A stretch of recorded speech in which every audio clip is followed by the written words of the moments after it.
Welcome guys.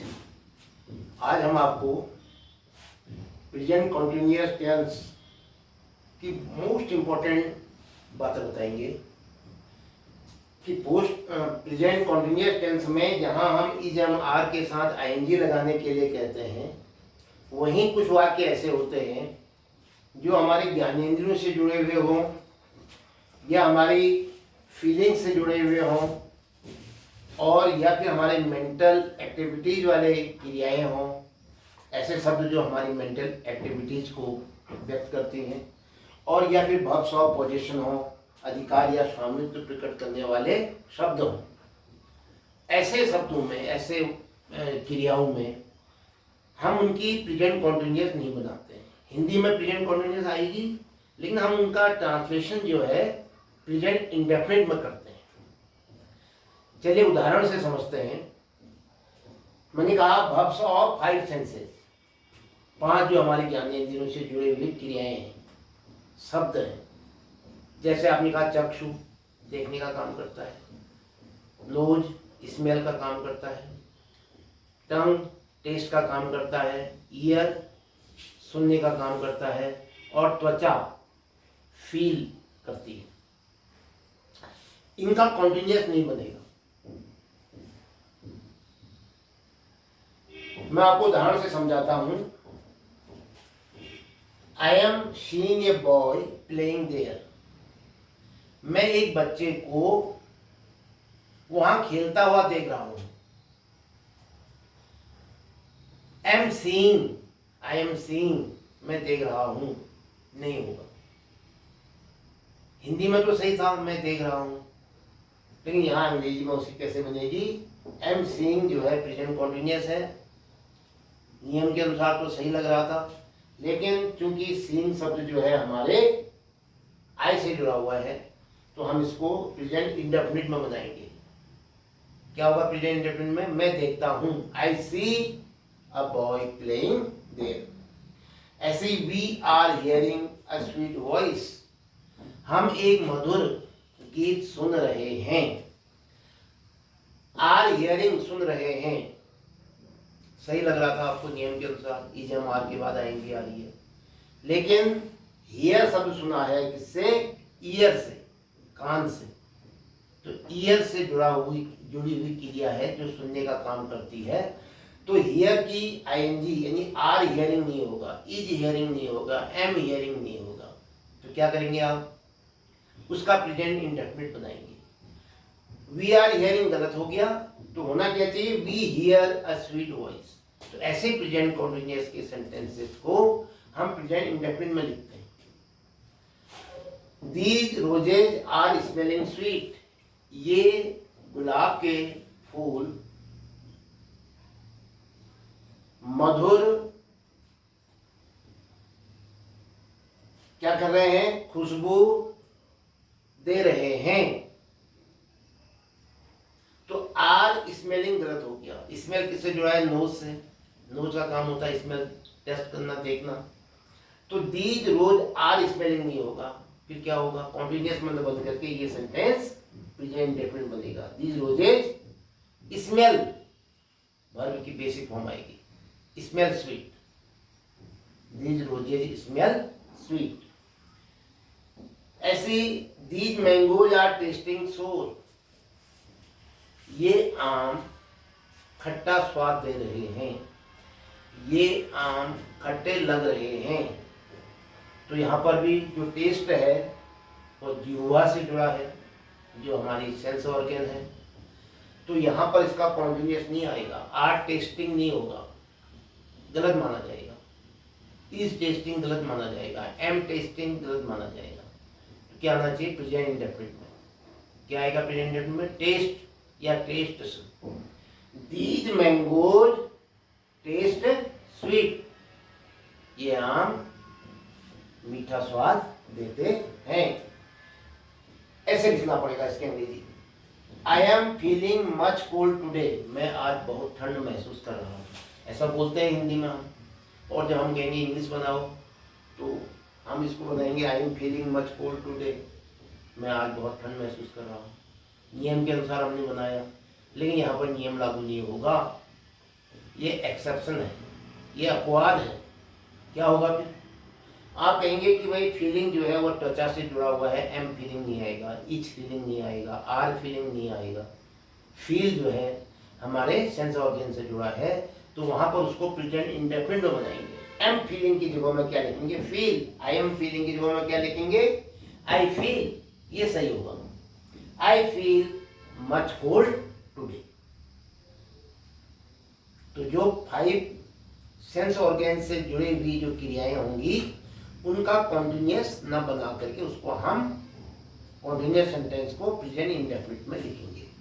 इसी तरीके से वर्ब्स ऑफ फीलिंग, जो भावना व्यक्त करने वाली क्रियाएं हैं, जैसे love, hate, desire, want, wish, fear, तो ये भी नहीं होगा ऐसा is loving, am loving, are loving न होकर के लव आएगा या लव्स आएगा।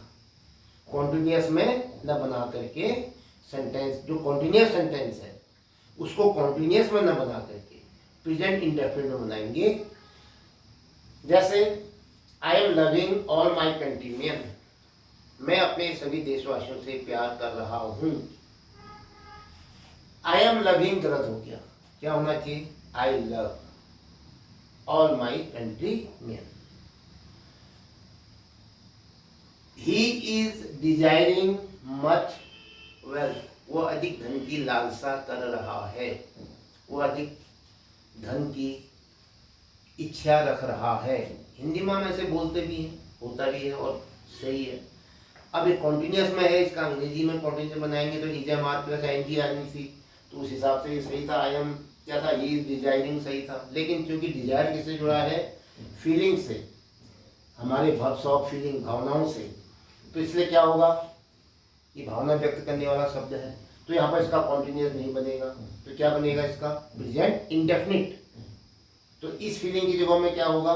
नहीं, इस डिजायरिंग की जगह में क्या होगा? डिजायर। या अगर ही है तो डिजायर्स, तो क्या बना sentence? He desires much wealth, ये सही है। और जो पहला था ही डिजायरिंग मच वेल्थ, वो गलत है। कॉन्टिन्यूस का वाक्य होने के बावजूद उसको कॉन्टिन्यूस में नहीं बनाते, उसको प्रेजेंट इंडेफिनिट बनाते हैं। Why is she hating the poor, वो गरीबों से घृणा क्यों कर रही है? घृणा करना ये भी फीलिंग से जुड़ा है, भावनाओं से जुड़ा है। प्यार करना, घृणा करना, तो इसका कॉन्टिन्यूस नहीं बनेगा। जबकि हिंदी में वाक्य कॉन्टिन्यूस था, वह गरीबों से घृणा क्यों कर रही है, ये वाक्य सही है हिंदी में। इसका ट्रांसलेशन करेंगे तो हम कहेंगे कि ये जो हेट शब्द है ये हमारी भावना को व्यक्त कर रहा है।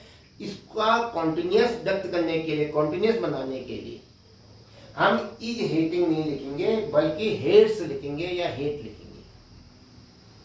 इसको इंडेफिनिट में तैयार करेंगे ऐसे वाक्य। तो क्या होगा? Why does she hate the poor, वो गरीबों से घृणा क्यों करती है। इसका भाव ये आएगा अंग्रेजी में।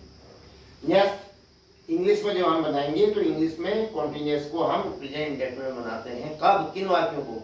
जिन वाक्यों से क्या होता है, जो क्या होती है, जो वर्ब्स ऑफ फीलिंग को व्यक्त करती है। Next verbs of mental activities, इनका भी ध्यान रखिए। जो हमारी मानसिक जो गतिविधियां होती हैं, मानसिक जो गतिविधि से जुड़े हुए शब्द होते हैं, जैसे अग्री राजी होना, फील अनुभव करना, महसूस करना, फॉरगेट भूल जाना, रिमेंबर याद करना, स्मरण करना, बिलीव विश्वास करना, भरोसा करना, एक्सपेक्ट उम्मीद करना, आशा रखना, रिकॉग्नाइज पहचानना, थिंक सोचना, सपोज मान लेना, कल्पना करना, अंडरस्टैंड समझना, ये किससे जुड़े हुए शब्द हैं? वर्ब्स ऑफ मेंटल एक्टिविटीज से। तो हिंदी में कॉन्टिन्यूस वाक्य होने के बावजूद हम इनका translation is am are plus verb की आईएनजी फॉर्म में नहीं करेंगे। जबकि हिंदी में वैसा ही है, जा रहे हैं, खा रहे हैं, लिख रहे हैं, लेकिन हम वहां पर ध्यान दीजिए आप। जैसे he is agreeing to go with me, वो मेरे साथ चलने को राजी हो रहा है।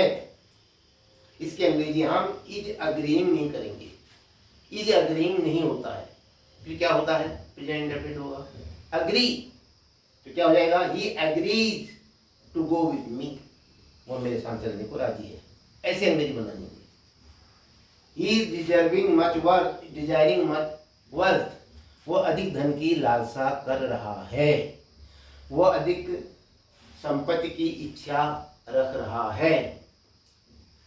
अब इच्छा, डिजायरिंग जो है, डिजायर जो है किससे जुड़ा है, हमारी फीलिंग से, तो इसका कॉन्टिन्यूस नहीं बनेगा, तो क्या बनेगा, इंडेफिनिट, प्रेजेंट इंडेफिनिट में आपको बनाना पड़ेगा। सेम सेंटेंस को जो कॉन्टिन्यूस में था वो कॉन्टिन्यूस में न बन करके इंडेफिनिट बनेगा, तो क्या बनेगा, ही डिजायर्स मच वेल्थ, ऐसे I am feeling that you are innocent, मैं महसूस कर रहा हूँ कि आप निर्दोष हैं, ऐसा बोलते हैं हम, तो मैं महसूस कर रहा हूँ कि अंग्रेजी आई एम फीलिंग नियम के अनुसार, ग्रामर के नियम के अनुसार प्रेजेंट कॉन्टिन्यूस, लेकिन ये फील शब्द जो है हमारी मेंटल एक्टिविटीज से जुड़ा है, हमारी फीलिंग से जुड़ा है, हमारे भाव से जुड़ा है, तो इसकी अंग्रेजी कॉन्टिन्यूस नहीं होगी, आई एम फीलिंग नहीं होगा। फिर आई एम फीलिंग की जगह में क्या लिखोगे, बाकी जो कॉन्टिन्यूस का था वो उसको हम इंडेफिनिट बनाएंगे, क्या लिखेंगे, I feel that you are innocent, I feel that you are innocent, I am feeling that you are innocent गलत, I feel you are innocent होना चाहिए इसका। इसी तरीके से I am forgetting your name, मैं आपका नाम भूल जा रहा हूँ, कॉमन शब्द है हिंदी में, हम ऐसा बोलते हैं, मैं आपका नाम भूल जा रहा हूँ।